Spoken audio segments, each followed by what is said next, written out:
Ooh, sorry. Hello. I'm gonna do another haul video. I've started to just do these because I'm bored as hell and I want to start doing videos. And I just can't get it. I can't get myself to sort through the content that I have. It's too much. It's too much. I have so much filmed. There's so much lore about me. I just can't. I just can't get it. I can't get it together enough to be able to do it. So I ordered a really cheap ring light tripod stand like I had at the old house, but it got moldy, so I had to throw it away. So hopefully that will come tomorrow. It was like $20, less than $20 because it was 20,000 in Korean or whatever. I'm just gonna probably prop it somewhere by this line or maybe this line or somewhere. I don't know. I'm gonna put it somewhere near this desk because this is the only chair that's not the disgusting dog sofa. It's like covered in dog essence of dog. It's gross and I can't clean it very well. I need to buy more um cushion cleaning. Like I have one of those like steamer vacuums that I use to clean it and it works, but I ran out of the washing fluid and that gets the stains out. So and also I broke my arm. Well, actually I shouldn't be using this arm right now. It's broken. The shoulder's broken here, but that reminds me I have to take my medicine. Oh my god. Chaos. I'm sorry. Also, my dog is licking the bottom of my foot right now, and that's stressing me out. Okay. Okay. Bim Bim, you gotta stop. Okay. I gotta take this off. I'm not doing drinking sounds. No thank you. Ooh.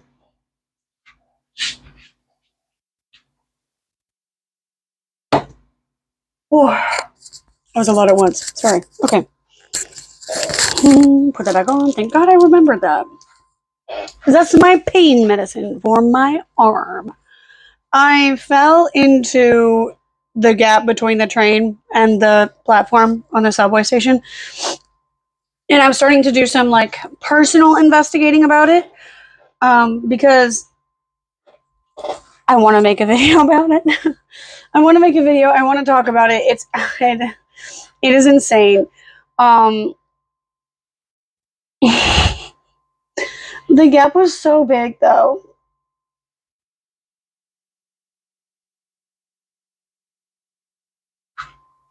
Too much. It's too much. Okay.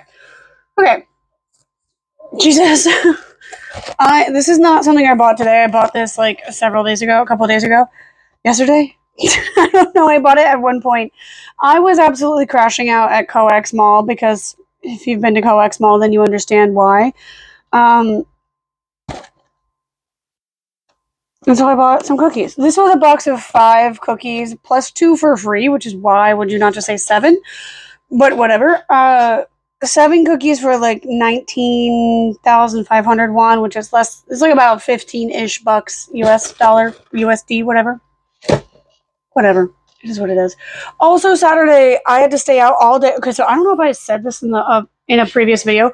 I My fridge doesn't work, so I have a bathroom full of bags of moldy food because I ran out of trash bags that can fit the plastic bag that I put it in. So then I had to go to the store, which you'll see, to buy smaller plastic bags because you're not allowed to throw food trash away in Korea, but it's moldy food, so you can't put that in the food trash. All of it is rotten and moldy. So the reason, I believe, if I'm not mistaken, they compost. No, they don't compost. Maybe they do some composting for the food trash, and then some they use it to feed livestock, like pigs and stuff, because they eat a lot of pork in Korea. Because it is what it is, right?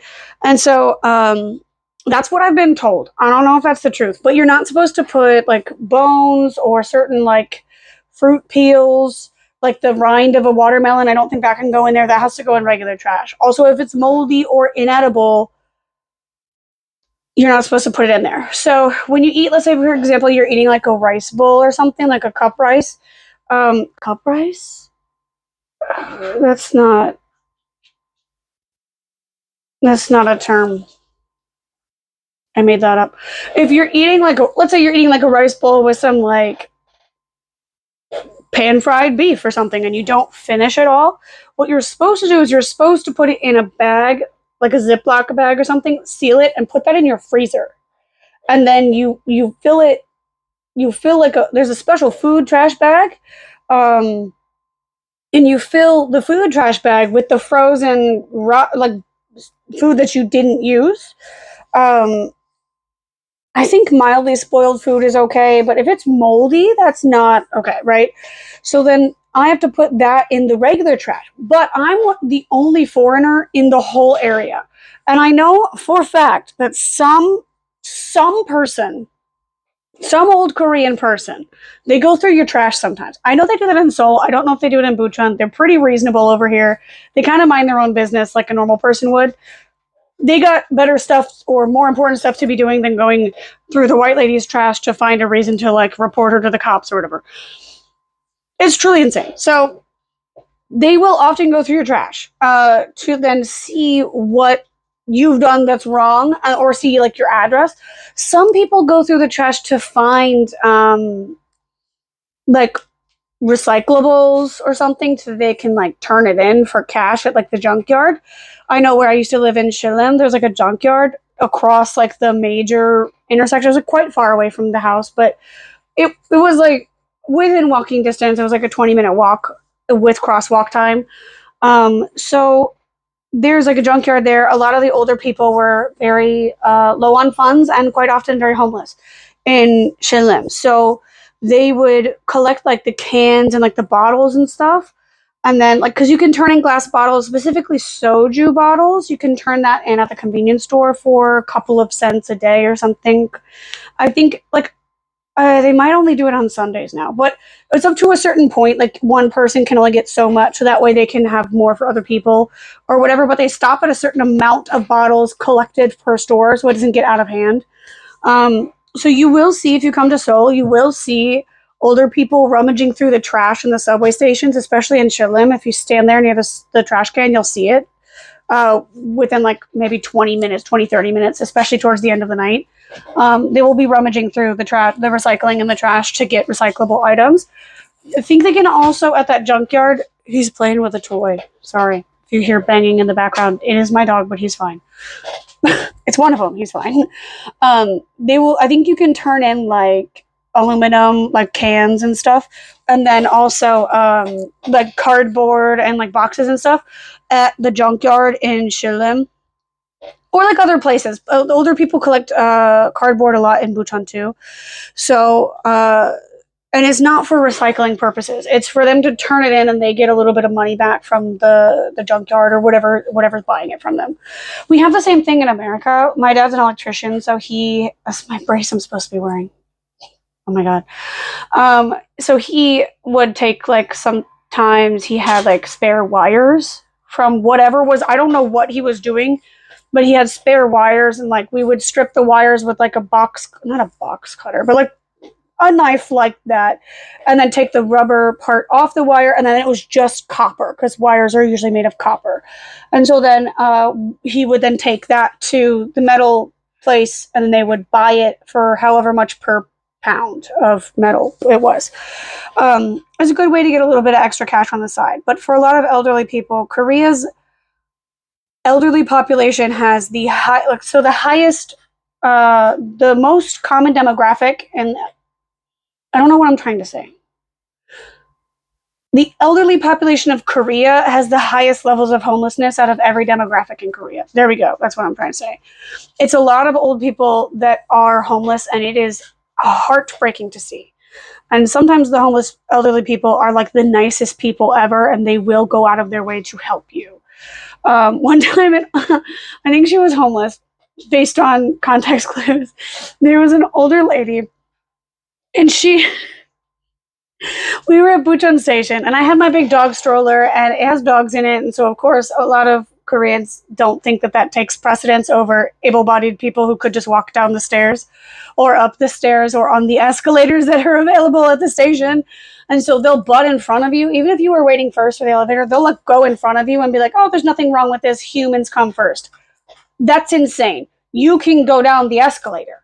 I cannot. Like, this is the only way I can get down. This is the only way I can get up. You're going to make me miss my train because inconsiderate. Also, wait in line behind the person who came before you, even if you think it's not fair, right? The only time when I have this stroller, or if I'm feeling ill and I can't like walk up and down stairs well safely and stuff like that, which does happen quite often these days, especially in the winter.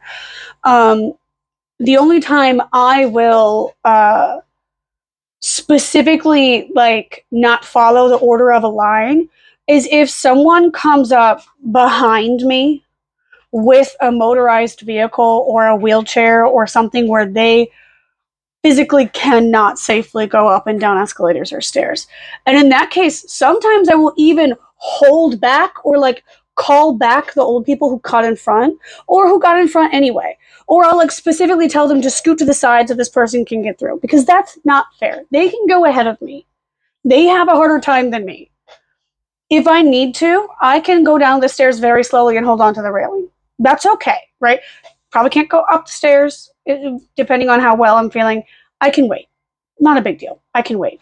People in wheelchairs or people who have motorized like accessibility vehicles in Korea have it so unbelievably difficult because of the ableism that makes people think it's okay to get in the elevator with their able bodies in front of them. And obviously, you can't look at a person and know that they're able bodied just from looking at them.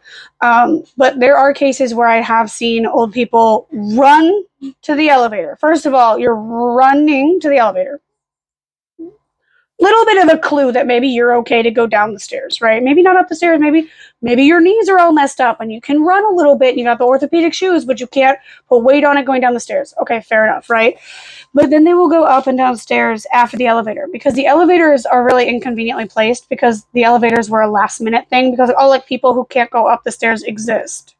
And I wouldn't be surprised if the elevators in Korean subway stations were only put in there to accommodate people who have like suitcases and stuff, who normally could go up and downstairs, but they have suitcases, or like for the people who work at the subway stations to like carry stuff up and down.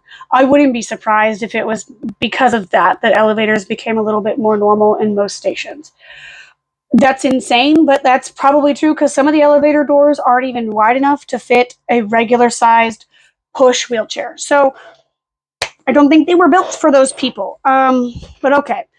But these people, like, sometimes they will run to the elevator to catch it or to get there first or whatever, which they don't follow the rules of lines anyway. These types of people, they'll rush in without going in any kind of order. You've lined up, but then they'll all just rush in. Like, that's crazy. Don't do that. Just go in the order that you lined up. That's psychotic, right?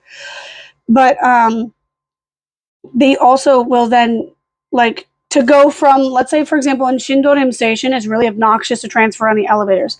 So if you go down from line 1 in the elevator, you have to then walk a bunch of way to go to the elevator to get down to line 2, because it's 2 different floors. There's 3 floors. There's the line 1 floor, there's the regular entrance exit turnstile floor, and then there's the line 2 floor. And the elevators are like quite far away from each other. So these people will then run out and down the stairs to catch the train. You could have just run down the line 1 stairs and not wasted everyone's time in the elevator. But okay, Bessie, do what you do. It's not my soul that's getting judged at the end of the day. You know, whatever, right? You're going to do what you're going to do. I will try to do everything I can to make it easier for people with accessibility vehicles or devices in Korea, because I know how awful it can be. Especially with this sling, I've been getting people staring at me a lot, strangely staring at my crotch. It's very creepy and it's very gross and it's very weird. It's gotten me to the point where multiple times in a train ride, I will feel self-conscious enough to think maybe my fly is open, and I will check it. That's how many people are staring so intently at my crotch, because I have a sling on. Like, the accessibility devices seem to bring attention to people that ableist people's attention will zero in on you, and then they'll judge the rest of you.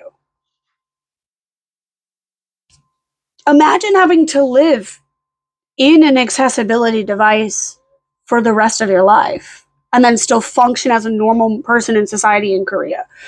There's no way for you to feel human because of the way that other humans en masse, not all of them, but en masse, treat you. That's gross. The fact that most subway stations don't even have elevators that can fit your accessibility device that many people around the world use, it's a standardized accessibility device, is crazy. And it's very telling about the status of Korea and ableism. It's very severe. And this is even stopping able-bodied people who have children or pets, who have strollers or buggies or whatever you want to call them. This is causing problems for everyone. Everyone who wants to use a push vehicle or a motorized vehicle, or everyone who has to use one of those things, or both. It is very annoying. But, whatever. And that's not why I'm not wearing it. I'm not wearing it because, the sling to me is like a bra. When you come home, you want to take it off. Because my arm doesn't hurt because I'm resting it. I'm not going to show you because I don't have a bra on. But I'm resting it on the table in kind of the position it should be in. I'm moving my here, but my elbow's on the table. For the most part. And it doesn't hurt. If it hurts, I'll stop moving it. But it's not that serious. I put it on before I sleep. I am going to maybe tone my hair and then shower, so I shouldn't have it on for that. But I don't know. I don't know what I'm gonna do. Oh god, I keep burping because I'm chugging this soda. I shouldn't. But I had to buy some things today at the Daiso, and then some things I wanted to buy, and they're not expensive. It's Daiso. It goes up to 5,000 won, which is less than $5. So, and it's not that much. It's just a few little things, and that's kind of why I rambled for 15, 16 minutes. Whatever. All right. Well, I bought this at the convenience store and I forgot about it, so I'm gonna eat this after I make this. I'm gonna eat this. You know what? I'm gonna eat this after I upload this. Make me upload it because I want to eat those. Okay, let me get all this stuff. I just looked over at this Daiso bag of stuff and I saw something that I wanted to open and test out, and I was like, why don't I film it? Excuse me, sir? No, thank you. My dog tried to sniff the bag. I don't want it. Thank you. No, thank you. I'm going to do it in terms of...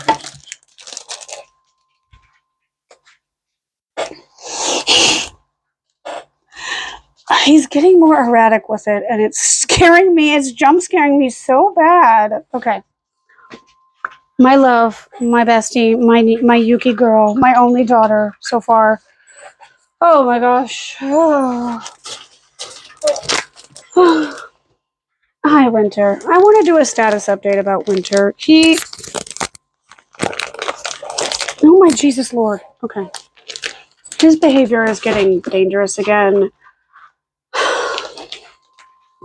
I have actually considered potentially looking into behavioral euthanasia for Winter. I don't want to. I'm kind of resisting the idea of doing it, but he attacked everyone the other night. Drew blood mostly from himself. He bleeds more because his teeth. I need to get his teeth scaled. They're kind of gross. Got some canine gingivitis. But I think he's. I know he's feeding. I'm gonna scoot over. I know he's feeding off of my stress, but he's causing my stress. So it's like a death spiral. So I can't stop stressing about it because I have general life stress because I'm an adult living in a taxable world.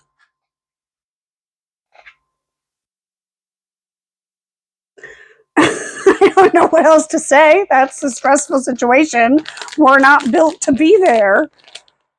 But then I also have 5 dogs, a broken arm. Well, fractured, but that is a form of breakage. A broken arm, no money, a million chronic illnesses that I can't figure out, and a bunch of other nonsense going on. So it's a stressful situation on top of him screaming at all hours of the day and night. The second I stand up or do anything, he starts screaming. Because the thing is, what I think it is, I think I said this in another video, but I don't know, I'm going to say it again. I think he's perceiving, I think he's got some kind of canine PTSD or CPTSD of some sort, the CCPTSD or whatever. Chinese Communist Party stress, traumatic stress disorder. Maybe. Who's to say? Could be. Maybe he spent some time overseas and had a bad time. That was horrible. What I need to go to bed. Why do I start filming at 11 p.m. every time? It's because I'm procrastinating going to sleep. No. I called myself out. Okay, my nose is really itchy, but I just put my septum piercing back in, so I can't rub my nose or it'll hurt really bad. I'm so sorry, and I'm sorry if you can hear the sound of it. I'm leaving it in. I don't care. I'm not a YouTuber. If you're watching this, that's your fault. Shouldn't have done that. Sorry, my dog is looking at me like. What Winter does is he seems to perceive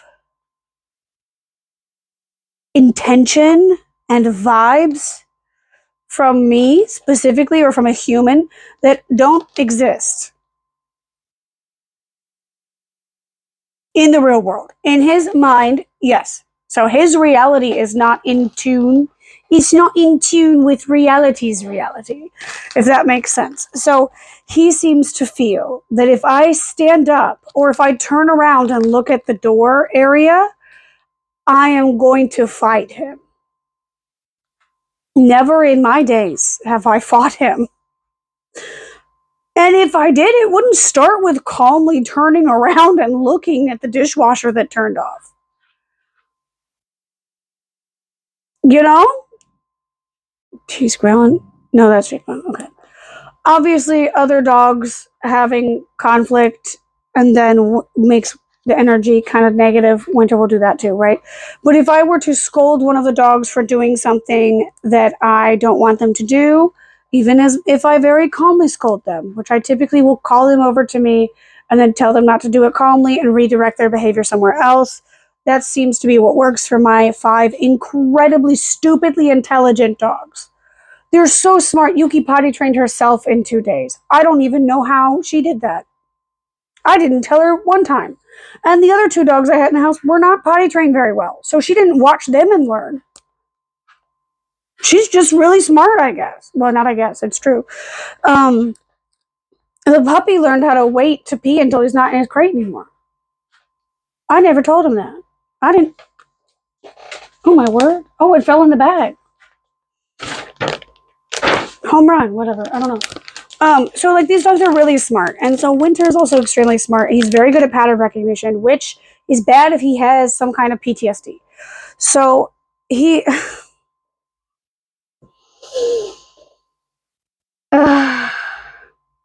he will know.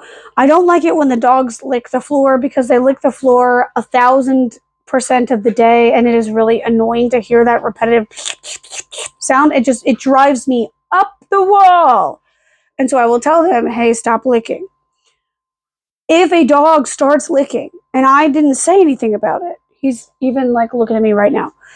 Even if I don't say anything about it, he will start barking at them to stop. He's like, don't you know we're all screwed if you get her mad? Like, it's not ever been a problem. I've never done anything bad to these dogs that would make him believe that's an issue. That's why I think he's got a past of being abused in some form by some person. Not accusing anyone directly. Not saying anything about anyone or any place. He has a history that I don't know the full range of. I do believe it involves some abuse. Not going to say specifically why in this video, if I did in a previous video, whatever, but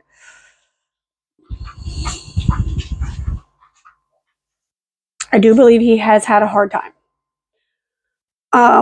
And he has every reason psychologically and biologically to feel scared or threatened or confused or upset. But it is becoming a safety issue for him, for me, for other humans in the house, and for all the other dogs in the house. So I do need to consider what I can do to help his behavioral issues. He's on a whale's dose of trazodone. Trazodone. He's on something, trazodone plus gabapentin. So he has a hip issue, so that causes pain. So he should be okay, but he's not. And that's what's concerning. Sorry, this looks crazy. Because it is. But this shirt is so flimsy. Okay, whatever. So he should be a lot calmer. He should be a lot less energetic. But I think based on what I found, the day that I decided I'm going to look into behavioral euthanasia for him, he changed my mind again. He does it every time. Because he was very good for the most part. And the thing is, he reacts well to rehabilitative attempts. I haven't tried anything professionally yet. I am going to see if my parents can help me with a training program, or not a program, but like a trainer that she lives in the area. It's very lucky. She's a foreigner. I think she's a foreigner. She speaks English perfectly, which is not why I think she's a foreigner. I think she's a foreigner because I was told that she was a foreigner. I don't remember. I have it in my head that she's a foreigner, but I don't know. I could be wrong. She could just be really good at Korean or really good at English. But she's a professional, unlicensed dog trainer. And she knows a little bit about rehabilitative training, at least a little bit. She probably knows a lot more about rehabilitative training. I just can't afford it at the time, and at this time, and then at the time that I had heard about her originally. So until then, I'm trying to give Winter as much mental stimulation and mommy puppy time as possible. He's not a puppy, but he is like one. As possible to show him that it's safe here, that he can relax. He does feel comfortable sleeping in the bed with me. He feels comfortable laying on his back and exposing his belly. He feels comfortable coming to me, even when he's snarling at me. If I say, come here, lay down, he'll do it. He's starting to see what quiet means. So that's very helpful with the barking issue, which is usually what triggers the stress in me and then makes him feel unwelcome or unsafe. There have still been moments when I've had to banish him to the hallway to have his little tantrum because he can't come out. The thing is, he can't come out of that stressful moment. He can't come out of what I think is fight or flight. So that's my concern. If he has such a horrible quality of life that there is nothing that can be done, no medication, no training, no rehabilitation, none of it, then I would have to consider behavioral euthanasia, which I really don't want to do. And I'm hoping that decision is at least months down the line. I'm hoping I don't have to make it until at least a year from now. Yuki is so cute right now, but if I move the camera, she's going to move. She's got her face pressed up against the leg of the desk and her chin resting on my thigh. She's waiting for me. I've been petting her with this arm. Just gentle. She's also straddling the dog. The puppy's laying underneath her feet, and she's like straddling over him, stepping over him, so she doesn't step on him. Yuki is the sweetest. I can't even believe how sweet she is. She would never hurt a fly if she didn't have to. She'd defend herself to hell and back. She'd probably fight for me if she needed to. If she felt I was in danger. She's such a sweet dog. Oh my God. And even when she does fight, she tries to get away while like baring her teeth and snapping, but she tries to get away. She doesn't want to be part of that. She recovers extremely fast. She's such a sensitive, sweet soul, and she deserves a home. I'm so happy that, don't sit on him. She deserves love and happiness and peace in her final years. She's about 11 years old. Jindos usually live to be 12 to 15. She's a Jindo mix, so I don't know what she's mixed with. She had 10 of those years as a stray. She's not spayed those whole 10 years. Still 11 years, she's still not spayed because I couldn't afford it yet. I'm working on that. And so she's probably got a few things that have knocked some years off her total lifespan, but she's extremely healthy. Remarkably so for a dog that lived outside and ate God knows what for how many years. My sweet girl. Her little bald nose, so crusty. I gotta clean it for her. Oh, my baby girl, I love you. She's so gentle. She's so gentle. She does grip with her little cat dog paws. When she jumps up on you, she will scratch your skin, but she doesn't mean to. She doesn't mean it. She's just gripping so she doesn't fall because her back legs aren't super strong because she's an old lady. What the hell was that? Was that a fly? There are flies in the house right now. I can't fix that. Anywho, okay, we're going to start with some of the biggest, most rebaggable items first. This is a fitted sheet. Like, as I said, this is not anything interesting. This is just what I bought at Daiso today. Fitted sheet, super single. I don't know if that's the size of my bed. We'll find out. I need another fitted sheet because the dogs sleep on the bed with me. They're filthy. They're disgusting. I'm filthy. I'm disgusting because I'm also an animal. Because humans are animals. I need to be washing my sheets more often because I need to have one for every day of the week plus probably 2 more, which is insanely expensive in Korea. So if these are any good at Daiso, these are 5,000 won, so less than $5. If these are any good at Daiso, I'm going to buy a buttload of them because with chronic illnesses, you often have to pay more to have the same living quality, life quality as someone who's not chronically ill. Because I have chronic illness and because I live alone and I don't have anyone to help me do my laundry for me when I'm not feeling well, I have to have a clean sheet available when I need one. Or I should have. I shouldn't have to sleep in a dirty sheet because I'm too ill to wash and dry mine today, right? I should be able to change my sheet and then be okay and then wash it when I feel better. I should be able to do that. But for no reason at all in Korea, bedding is butthole crazy expensive. It's insane. It's out of pocket. It's like 40,000 won at the cheapest for a basic crappy cotton fitted sheet, not anything else. 40,000 won, which is a little bit less than $40. Unacceptable. Unacceptable. In my day, I could buy a full duvet set at Target for $50 with a fitted sheet, a regular sheet, and a duvet cover and pillowcases. $50 or less. There was like the t-shirt material ones that were like 30. Not a duvet, but it was like a fitted sheet and then a sheet and then pillowcases. That's unacceptable for just one thin, terrible fitted sheet, and they go up in price by size, which does make a little bit more sense because you're using more fabric for the bigger bed. You have enough money to pay for a king size bed, so you should probably have enough money to maintain the sheets on it, whatever. But if this is good, this is going to be a lifeline. I'm going to keep buying these super singles because I think you can order them for delivery on the Daiso app as well. How that hurts. Okay. We'll put that away. I just got one. That's just one in a package for 5,000 won. Not that bad. All right. Now, this is one of the things I was talking about with the food trash. It's a black vinyl bag. It comes with 55 of them for 1,000 won. It's got 9 liters. It's 9 liters. So this is what I'm going to have to go in there with some like gloves on and stuff. And then move. The food is all in its original packaging. I didn't take it out of the packaging, but it's moldy and gross. I don't want to touch that, right?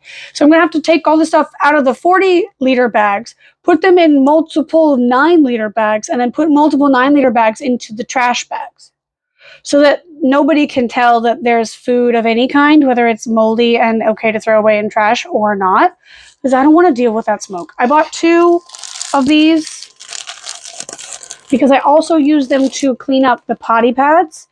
Because I'll use the bag as like, don't start the fight, dude. Okay. Shikfang is being mean to Yuki because he hates women. I didn't raise him. That's not my problem. That's not my fault. I don't know why he doesn't like her. I think it's because she's tall. And because I love her. I don't know. He's very jealous. Not a good man. 0 out of 10 if he was human. No, thank you. But so what I do is I take like because I have the dogs go potty in like the entryway because it's easier to like hose down with the shower basically and then squeegee into the bathroom and then mop it up later and it's cleaner. It's a much more accessible clean. Plus it's far away from the place where I spend most of my time so I don't smell it if they do poop or pee. Which Yuki's pee is fragrant. Don't know what the smell is. It's horrible. Oh god. But sorry. So I'll take this like a dog waste bag and I'll like pick up the poop if there's any poop that's not on the mat. Because sometimes they stand on the mat, but then they poop off the mat, which is really obnoxious, but whatever. And then I'll put it on the mat and I'll fold the mat up and I'll pick it up and then wrap it up in this bag and then put it in the trash can. And the trash can seals, so you can't smell it until you have to take it out, right? It's one of those like magic refill things where the bag is just one continuous tube and you tie it at the end and then you cut it and then you tie it again, you know? Because again, accessibility, I'm not going to put a new trash bag in a trash can every time. I can't. Physically, I just can't. So I do it like this. It's easier for me. It's cost effective in the end. It's fine, right? And then I put that bag from the magic seal bag thing into the trash bag. Usually there's more space in the trash bag, so I'll keep the open trash bag in the locked bathroom so the dogs can't get into it, because they will.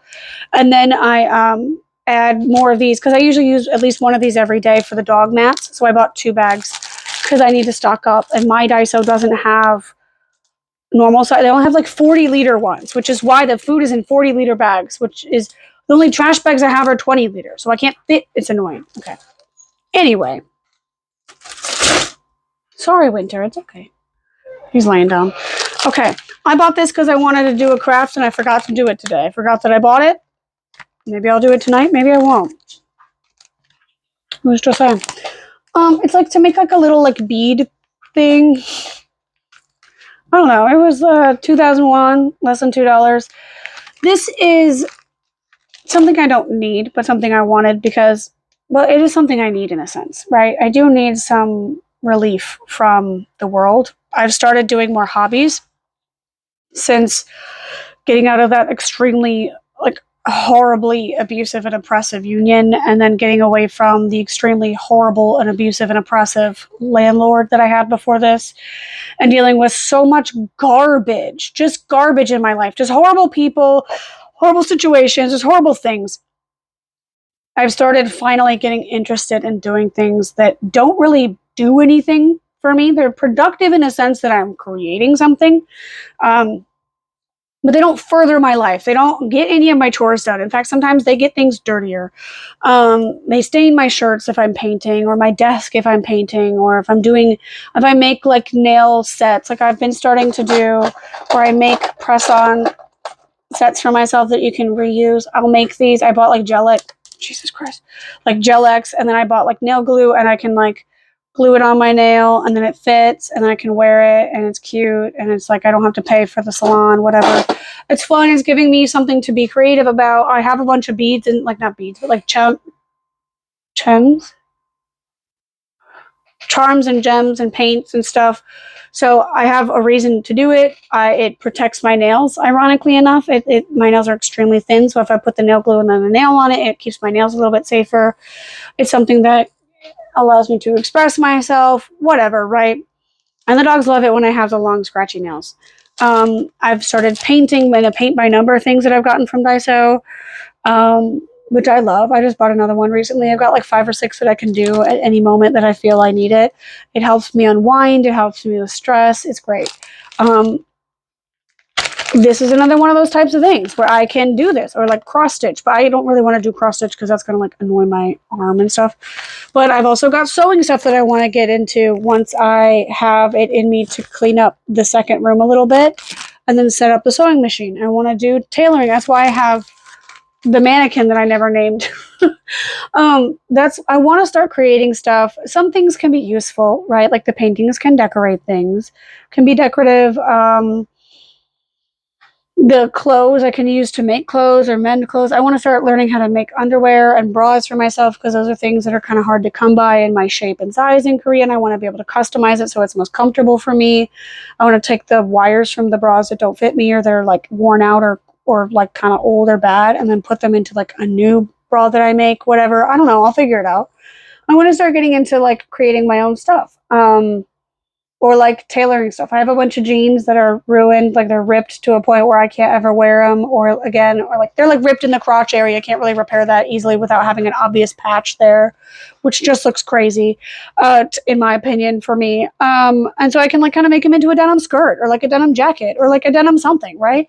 I have a ton of that stuff. I have a ton of stuff that doesn't fit me and never will fit me, but I like it and I want to keep it, or like a design idea that I have. I want to start getting into that stuff, and I want to start taking risks and like creating stuff and expressing myself more. And part of getting into that is stepping stones, right? I need to do little things first that are very easy. They have instructions. They tell you exactly how to do it. Paint by number is a perfect example. And so you don't feel the stress of being like, I have to think of what to create. No, you don't. No, you do not. No, you don't. I have a bunch of bracelet making bead sets. Like, it's fun. I've made some bracelets. I really like them. All right. So this is another thing I didn't need, but I wanted it, and I want to like try to do stuff. 2001, again, less than $2. It's a language learning book, a language study book. I don't think that means anything. Let's open it. Some of these things I'm going to open. 2 things I'm going to open. I only have 2 left after this. Why did I pull with that arm? Shouldn't do that. It's got, I think it's a 64 pages. That's more than 64. It's a lot more than 64. What the hell? Okay, so I think this is, it doesn't have to be used for language. That's one of the things I like about this type of branded or like labeled thing. You don't have to use it for that. I have one as my planner that's like freelancer Bible or whatever, but it just basically talks, I use it for budgeting. So like, how much money did I earn this month? How much money did I spend? It's like tracking. I haven't filled it out in like almost a year, but whatever. So this comes with little, don't know why it has 3 check boxes, but only 2 lines, but whatever. Little words. Narda is, I think, the date. Dana is words. So these are vocab words you've learned. This is probably what the sentence, is it in a sentence or whatever the meaning is. I don't know. Memo is just like other. Cool. You can write down words you've learned. The other type of page that they have in here, girl, where is it? In the back is the world's, oh, Jesus Christ, smallest graph paper. I don't know. Could be useful for something. So I could see on the back of the package what types of pages are in the notebook, because you can't open the notebook and there's not a sample one because it's just a Daiso. It's not a bookstore. So why would you have a sample one to lose money on, right? And so I could see that this could be used for like a to-do list or like a goal list. This could be used for literally anything. So I think that's very interesting. I think that's very helpful. Jesus Christ. Okay. So I like that. Probably not going to use it for language study, but that's fine. Bag of trash. Okay. Language study book that also could be used as a planner. It's also smaller than the current planner that I have, which will be easier to carry around if need be. I also want to try to limit the stuff I write in my planner for to do, because I'm trying to pack every moment of my day. I don't need to do that, But if I have a spot, if I have 100 lines where I could write something I have to do, I'm going to use all of them because I don't like to leave it empty. And then I feel bad if I don't finish it. Horrible noise. I didn't like it. Okay, so these are actually pretty cool. So, scent, like perfume or like body mist or whatever, it stays longer if your skin is wet. So if you put a little bit of Vaseline or like a chapstick that you're not going to use, unscented chapstick, that you don't use anymore on your lips or whatever, and you put it on like your wrist and then you spray the scent on your wrist, it'll stay longer. It's also why if you have wet hair and you spray the scent in the wet hair, it should stay longer. So these are good ones from Daiso. So why I said that is there'll be a reason in a moment. 5,001, it is quite a bit, but these things are redonkulously popular. People, they go out of stock immediately. So, and I really like some of the scents. There's 2 scents that I really like. There's like rose or something, some kind of rose. And then there's like white musk or something. And they're really good. And so this, I believe, is a cream perfume. And this is a perfume stick. It's a little bit moist. I don't know what this smells like. There wasn't a tester. So we're kind of blindly going for it.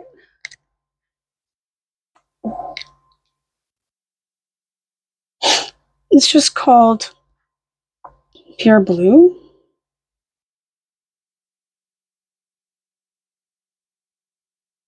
Pure blue. It smells almost like baby powder. It smells baby blue. It's very fresh. I really like it. I'm glad I bought it, actually. Oh my god. All right. So this, I would do something like rub here, rub here. That's all. And it's a pretty good scent.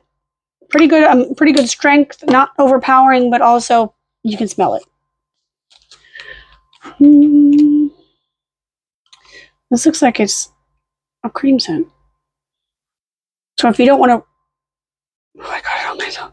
If you don't want to rub it on rub the stick on that part of your body, maybe you could put it on with this. It smells this similar, but a little bit creamy, like a lotion. I don't know if it is a moisturizing formula. It kind of feels like it, but also that just is what it feels like. You have anything on. This is going to be a stronger scent result because it's more. But if you want to like rub it on your arms, I don't know why I thought elbows. I'm going to put it on my elbows from now on. That's hilarious. If you want to have like a good smelling thing, it doesn't seem to be super moisturizing. I don't know though. I can't tell. Belo de cream perfume. I think Belo de is part of the brand. I don't know. Haley Calma, that's the brand name. Belo de cream perfume. Okay. Hair blue. Yeah, whatever. What, I don't know enough Korean to know what that says. I don't know why I'm pretending to read it. I could tell you what it says phonetically, but I don't know what that means. All right, happy. I'm good. I'm glad. I like it. Good. I'm gonna put it over here with my daily use stuff. It'll go well with my deodorant as well. All right. No. Why? I got a pan. Okay. I really like these teensy tiny pans because they're very convenient. They fit in my dishwasher, my mini countertop dishwasher, and I'm one person cooking for one person. I very rarely need a massive pan, right? But I have one because it's convenient to have, right? And so I bought a really cute yellow one because I wanted my kitchen theme to be like pastel yellow and cream. I don't know. I just really liked the calming vibes because for me, I love cooking and baking, but it is chaos, especially since the kitchen is pretty much this desk because I don't have any space on the countertop because I used all of the tiny bit of it to put a countertop dishwasher, which is another accessibility thing. Yes. Because I will never wash the dishes by hand. I won't get around to it. It's just something. It's not a physical health accessibility thing. It's an ADHD accessibility thing. The executive dysfunction around washing dishes by hand is ridiculous. It's to the point where when I'm standing near the dishwasher, I think I should fill the dishwasher, and I can't leave until I fill the dishwasher. And then I stand there and freeze for like 10 to 15 minutes at a time. It's very bad. And I'm standing there like, I need to do it. I need to do it. I need to do it. I need to do it. I don't want to do it. I'm not going to do it. But I'm going to do it. I'm going to do it. And I won't let myself go sit down or go do anything. The best time to do it is when I'm like, I really have to pee. I really, really, really have to pee. Okay, let me load the dishwasher before I pee, and then I'll throw the little pot in there, and then I'll start it. But then I'm like, I actually should just wash this one thing that didn't fit in the dishwasher. And so I'll wash it by hand, put it on the drying rack, run to the bathroom and go pee because it's on the way to the bathroom. I have to have almost an emergency fire drill level of urgency to even load or unload the dishwasher that I bought. Shouldn't be that serious, but it is. For me, trash, gathering the trash, taking the trash out, refilling the trash bag thing, like replacing the trash bag, dishes, cleaning things that feel gross to me, like cleaning out the sink, cleaning out the drains, cleaning out the bathrooms. That stuff is the worst executive dysfunction for me. The next is laundry, unfortunately, and then vacuuming and mopping. Mopping I've gotten better about because it's integral to the cleanliness and safety of my home because I have these 5 dogs. They pee and poop everywhere, pretty much. Everywhere in the front area, very rarely in my room. And so, or like the second room is, I'll talk about that another day. It's a horrible nightmare. Winter did something to it, and ghastly. It's horrible. And we don't go in there unless we have to. It's only a storage room, basically, for me. It's just a storage room. Chickman is looking at me, but if I acknowledge him, he's gonna come over here. He jumped on me. Baby boy, stop it. Please don't. It's okay, Winter. It's okay. I still love you. I still love you. I'm just also petting him. You should never get more than one corgi. Because they're all like this. Buster is asleep, nose smashed into the couch. Can he breathe? He's breathing. He's very sleepy. Buster's funny because he's very droopy. He's a corgi, but he's droopy. And so he'll swoosh into things. He's got a lot of skin. Chip Chop, you need to stop it. No, please. Fun fact, most of these dogs have the nicknames that I call them because I was trying to circumvent Winter barking every time I said another dog's name. So like this, Hano, Shikbang, Yuki. He's looking at me intently. Mr. Hano, I love you. Hi, baby. Yeah, that's shh. Winter, quiet. Good boy. I didn't teach him that. He just figured it out. Quiet. Thank you. I just wish it stayed longer. But he used to. Sorry, Buster, we woke you up. He used to scream every time I said another dog's name. I don't know if it was out of jealousy or if it was out of him thinking that I'm scolding them. But I gave them nicknames so that they would know what was going on, but he wouldn't. And then he figured out the nicknames. Like Buster was Bup Bup. Shikbang was Chip Chop. Yuki is Yuki. She's stop screaming. Quiet. Please. You're ruining my life. I love you, but oh my god. This is Please stop. I love you. Please stop. Please stop. Every second of every day, if I move, that's what happens. And it's very frustrating. Yuki, sometimes Yuki Pookie, but I really just call her that when I'm just overwhelmed with like cute aggression. Because she's just so cute. But I don't want to hurt her because she's been through enough in her life. And then Hano is, I call him Bonnie now, but it kind of morphed. It was Hano Bono, and then it was Bono, and Bono, and then it was Bana, and then it was Bamba, and then it was Bonnie. Also, sometimes I forget and I just call him Puppy. And then Winter is Bim. And that was Winter to Binter to Bimter to Bim Bim. That's how it goes. Hey, baby, please stop. Thank you. Winter, it's fine. Please stop screaming. Please stop. Please stop screaming. Thank you. Quiet. Quiet. Thank you.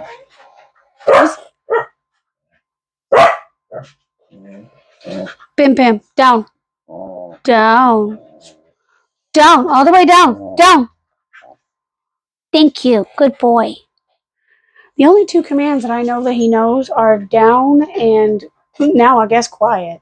He knows come here, but like also shake. He knows shake.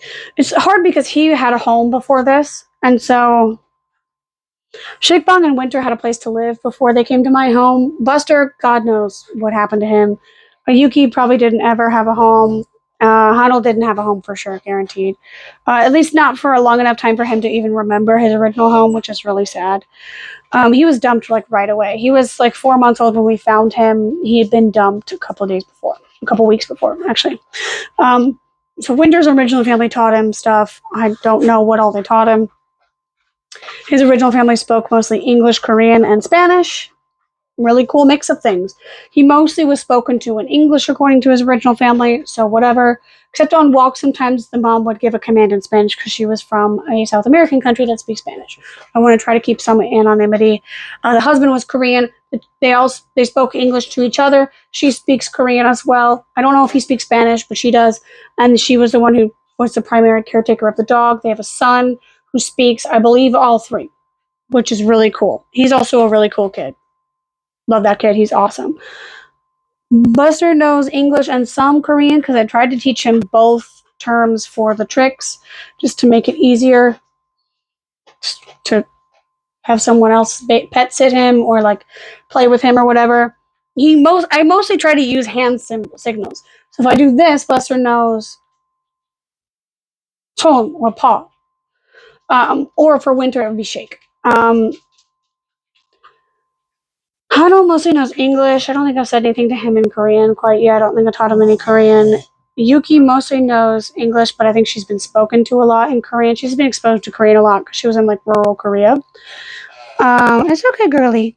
Jaebang mostly knows Korean, but he's learned some English from living with me for the past 2 years.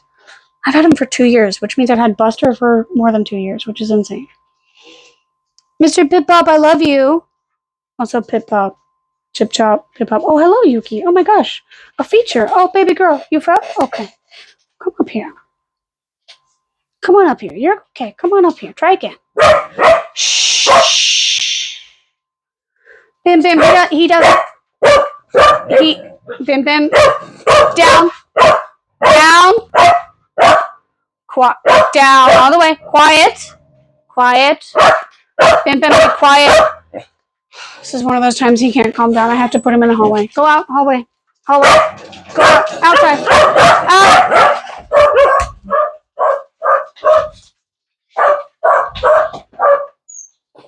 Nothing. Buster, you don't need to join in.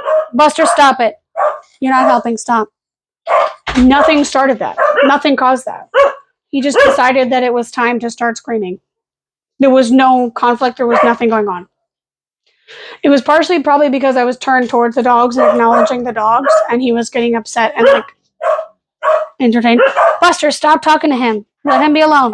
He needs to be alone for a little bit, okay? Stop it. I know you're riled up, but you gotta stop. Buster. Buster! He's really sensitive too. He doesn't like being touched sometimes, but he asks to be touched and then he gets upset when you touch him. He's weird. Buster's very much like me. It's okay, guys. Calm down. Shake. Yuki, we're not going to do that. No, thank you, ma'am. It is 11:43 p.m. So that's one of the reasons I'm stressed, because my wonderful, patient, kind neighbors do not deserve this. Also, my landlord lives in the building. Nobody said anything to me about it aside from one complaint, which was valid. It was a lot worse at one point. Buster, you need to stop it. Please. For the love of God, stop. Bum Bum, you're doing great. You're doing good, boy. You're doing great. Good boy. Buster, you need to stop. Leave him alone. Leave him alone. Let him freak out on his own. He needs time by himself. He needs to decompress. He's too wound up. Okay? If you go out there, if you talk to him, it's going to make him more stressed. Stop. It's like I need to be a behavioral therapist, a detective from his past, like to find out his past, a dog trainer, and a fucking saint to tolerate and figure out all this. It is exhausting. I love that dog to my grave and back, but I don't think he's ever going to get adopted either because of these things. And because if he does fly on an airplane, it is so much worse because it will unlock, most likely, it will unlock a lot of past traumas and behavioral issues and just start all over at square -75. I know dogs that just started getting aggressive for no reason. After, like, they were fine and then they got insane after they flew. It's a very traumatic thing for dogs to fly. It's not natural. And for humans, we can kind of rationalize and understand, like, okay, this is whatever. Dogs can't do that necessarily. So it's extremely uncomfortable. It's scary. Most places where he would get adopted would likely, or that he could easily be shipped to for a reasonable price, would be the US or Canada. Also, I have more access to dog shelters that could take him in over there if he doesn't have an adopter lined up. Um, that's over 14 hours of flying most of the time. That is one of the most massive traumas a dog can experience, or at least he, because I don't think he's had that many insane things happening to him. That's scary. A lot of dogs don't make it through. I don't even know if he would be allowed through with his levels of anxiety and stress that he's got. And if you can't get him out of this house and into a single dog household, I don't think he can calm down. So managing that and making sure that his quality of life is the best it could possibly be, and making sure that that best that it could possibly be is not cruel to make him maintain. Um, it's going to be very difficult, and I don't know if I can do that. But I don't. There's nobody else who's willing to take him in. I've been trying to get someone else. Their dog shelters in Korea don't really do surrenders. I'm unwilling to surrender him to one of the government kill shelters. I can't. I can't do that to him. He deserves way better than that. He's such a good dog. And that's what's so sad. He's Dr. Jekyll and Mr. Hyde. Like completely opposite personalities. The sweetest, most loving, most loyal, cutest, funniest, best dog ever. And then a complete unpredictable threat to everyone else's safety. Because if he got more excited, he would have started attacking and mauling, which is terrifying. Um, Also, he's a threat to my housing situation because if I do get complaints, I can get evicted. And this is one of the only buildings in this entire city that would let me have this many dogs on the budget that I need as a foreigner. So I can't lose this housing. Also, I really love this housing. So I can't lose it. Um, I need to keep this house for the safety of myself and these dogs. But it's extremely difficult to do that when he's being so disruptive to the neighbors and to the neighborhood and to everyone around because he can't calm down because I can't provide him with what I need because the original family didn't give me the information I needed before I took him in. I would never have taken in a dog that might get stressed with other dogs around because at the time I took him in, I had 3 dogs, 2 of my own and 1 foster. I had Buster, Shikbang, and Yuki already. And so if I knew that Winter wasn't the best candidate for a multi-dog household, I wouldn't have taken him in. I would have recommended somebody else that could maybe take him in or that could find a foster for him or something like that. But I can't find someone like that now, especially now that he started behaving like this. He has a history of biting and we know more about him. It's in my good conscience, I cannot give him to someone in the state that he's in right now. If someone volunteered to take him and they signed a waiver, I would maybe accept it. I would want to come over or at least see him and like visit him and make sure that he's okay, make sure the person's okay, make sure their housing situation is safe with Winter being the way that he is. I would want that, but I would want heavy collaboration on it. But unfortunately, I wasn't given the information I needed to fully make the best decisions for the safety of that dog. Because he could have been flown to America and had a family at this point, or at least had a family and been out of harm's way. Because America is a much safer place for a dog with his tendencies, of his breed specifically. So because he had an adopter lined up, and then the pet shipping service was insane, and they were the ones who found the adopter. There's a bunch of tea about that.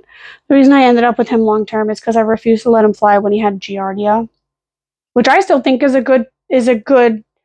um was a good thing. I think it was a good choice to not let him fly with Giardia because not only does that risk his life and safety, it risks every other animal on that plane and people. People can catch it too from dogs. Ooh, it would have been bad. I wanted them to wait to fly him until after he was cleared of Giardia. The pet shipper didn't want to do that, but they hated the original owner for rehoming because there's a lot of discrimination and prejudice about that in Korea. It's so pretentious. It's like awful. And I do truly believe that the original family was trying to give him up because their home was not safe for him. I'm not going to say anything else about that. But given everything I've said about him so far, I think you can kind of guess, you can kind of put two and two and two and two together. Um, I don't think everything about the original kind of lore about the dog was told to me accurately. I think one or more parties is being protected with either alterations to the reality of the story or omissions. Um, but I do know that little clues were dropped by the person who handed him over to me. And I do know that that person really does care about the dog. And it really did hurt them to have to give up the dog. I don't think it was 100% their choice. I think their hand was kind of forced in a sense. And I believe it was a similar situation to something I've seen before in Korea. The exact same situation with the exact same parties relevant. So, actually, that's how I ended up with my first foster dog. I believe it's a similar, less severe, but similar situation. And I believe that Winter underwent worse treatment. The nails of Yuki's nails. Oh my gosh. You're a lovely girl, but you're scratching me with these claws. You don't need to grip my leg. I'm holding your paws. You're okay. I got you. You won't fall, baby. I got you. I do think that he went through a lot worse experiences in the home than the original foster dog I had in Korea. The original foster dog I had in Korea, the person who was the person who was the aggressor didn't take out the aggression on the dog. They took out the aggression on the other humans in the household, specifically one in particular. Um, I'm keeping it vague for a reason. I do believe that Winter got the majority of the aggression from the aggressor in the original home. So, and I'm not going to say exactly why I believe that or any more about that because I don't want to disrespect the original person who gave him to me or speculate with more detail or accuse anyone of anything.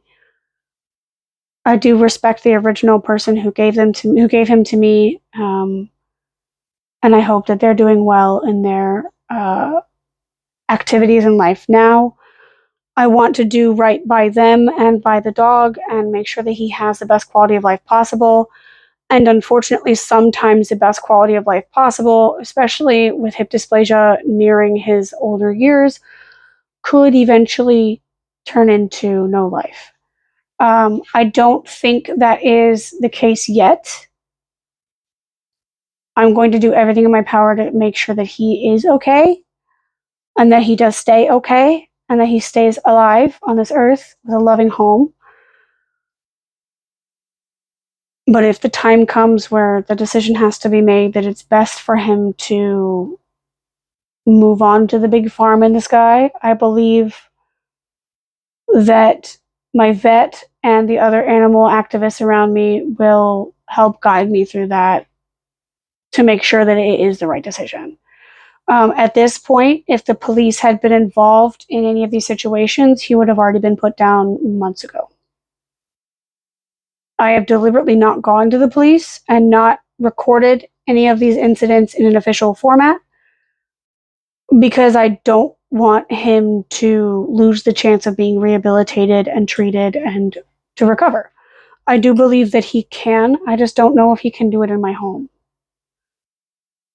If he had a yard to run around in, if he had a house where he was the only dog, and if he had someone who can give all their attention and energy or a lot of their attention and energy to him, I think he would be fine within weeks.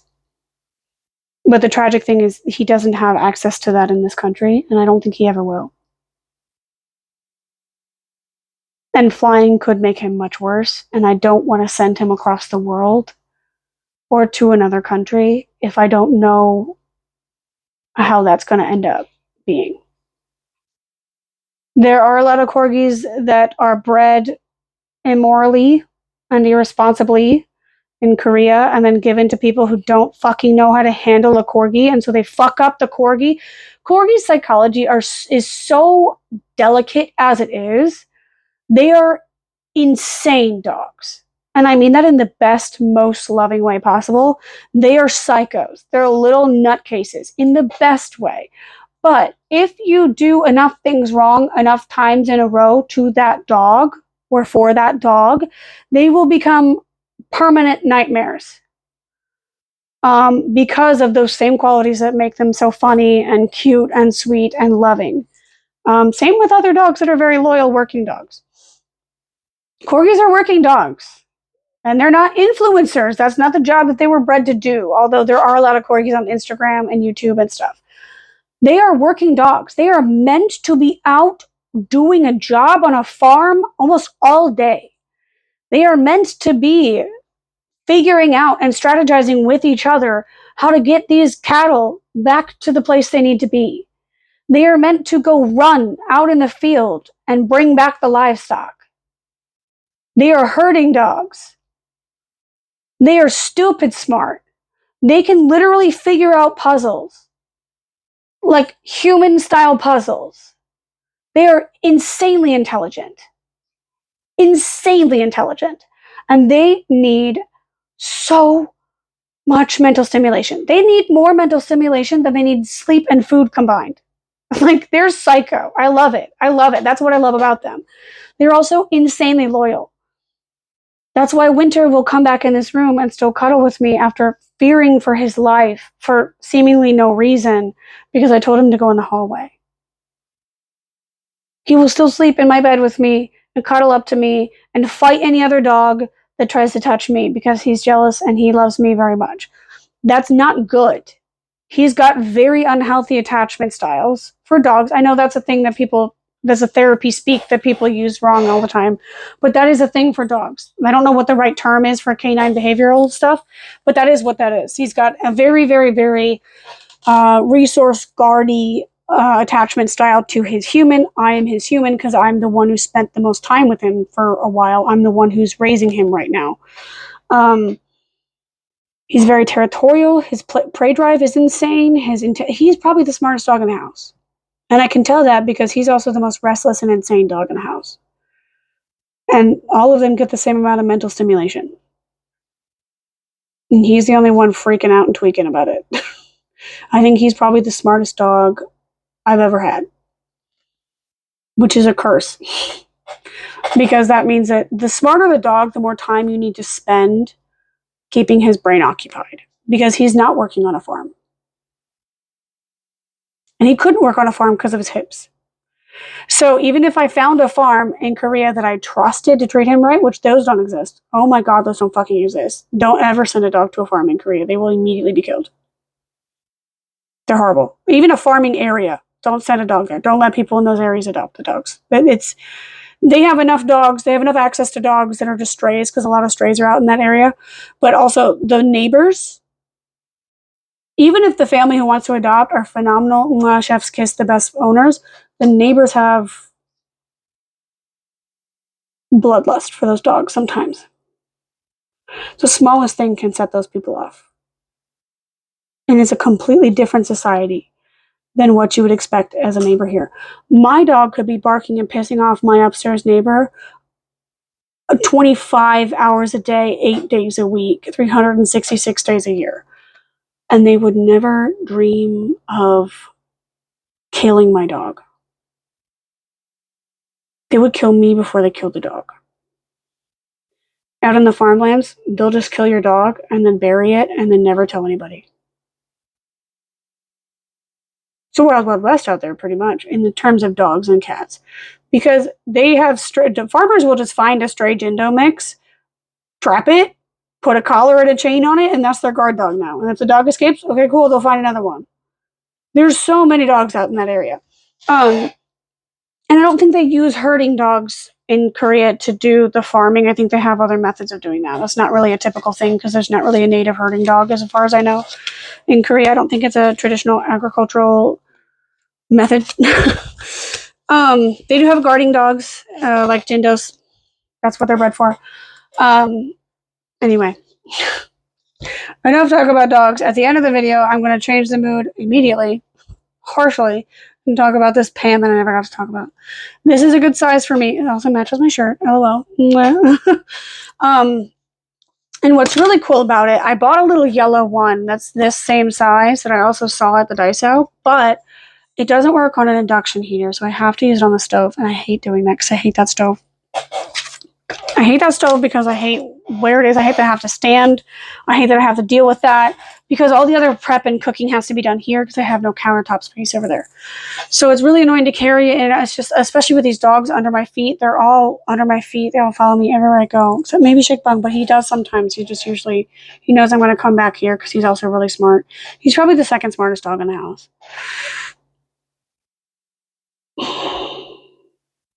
Are you okay, buddy? You can chew it. He just opened his mouth to chew it and then stop. You want to chew it? No, not over here. Okay. Oh, never mind. I should have done that. That's Shake Bug. So what's nice about this is a high rate. You can use it at a really high temperature, which I thought you could do that with every pan, but maybe not. You can also use it. You can use electric at a high rate. You can also use it on gas, and you can use it on an induction heater, which is what I really often use at this desk. So I didn't read this thing for the yellow pan. The yellow pan is this, but it can't go on the induction. So I actually bought a second induction plate because I thought mine was broken because I was trying to use that yellow pan and it didn't work. I'm so mad. I was just trying to, you can cook 3 eggs in here and it fits, but it makes the eggs like a circle that fits on a plate. Or you just cook 1 egg and it's not a waste of time, right? You're not going to cook a whole pack of bacon in here. There's not enough space, right? But I'm one person. I'm not going to have a whole pack of bacon cooked at the same time. Plus, I do mine in the air fryer anyway because it's like an oven air fryer. It's much easier. And the cleanup is way better. Because I just have a tin foil underneath and like a tray, and then I fold it up and put it in trash. Whatever. Whatever. It is what it is. So this is nice. It's also nonstick, but that doesn't really matter because I put butter in it anyway to cook it, or oil or whatever. And it is, Daiso stuff is good. Like it's sturdy. It's sturdy. Oh, the dogs are looking at me. It's sturdy. Let's see. Do I have something I can hit it with? A can of half soda. It's sturdy. It's good. It's damn good. It's only 5,001. Like $5. Less than. It's hella good. Obviously, don't scratch this. It's probably got a bunch of chemicals that are going to kill you. I don't know, whatever. And allegedly, don't sue me, Daiso. I'm just guessing based on nonstick formulas. It's not, a chef wouldn't want it, but I'm not a fucking chef. I don't know why I'm being so aggressive. It's fine, especially because I don't really cook that much, right? So this will be great for like browning meat, a little bit of meat, like 1 single serving of meat, or like caramelizing onions, or heating up something, like cooking an egg before I put it in like on a rice or something, or even reheating shit. Easy peasy lemon squeezy. If I want to have more control over how I heat it up, I can do that. A thing of Spam, cook a thing of Spam on here. Easy peasy. Great. It'll be fine. It'll be good. I need to get that fridge fixed, though, because, oh my God, I need to have a place to store the food that I'm going to be cooking. Anyway. Tomorrow, technically today, because it's past midnight now, Jesus Christ, I should have the refrigerator guy coming. So I probably need to go to bed soon. So I can then wake up at a relatively early hour. Because I don't want to be in the home when the landlord and the service guy come in. Because the emotional toll that takes on me, it's exhausting. So I'm probably going to try to get up and leave the house by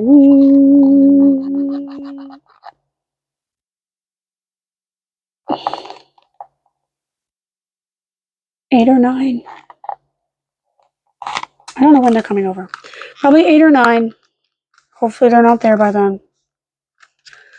And then I'm going to just kind of hang out at like a cafe or something before I probably plan my day then.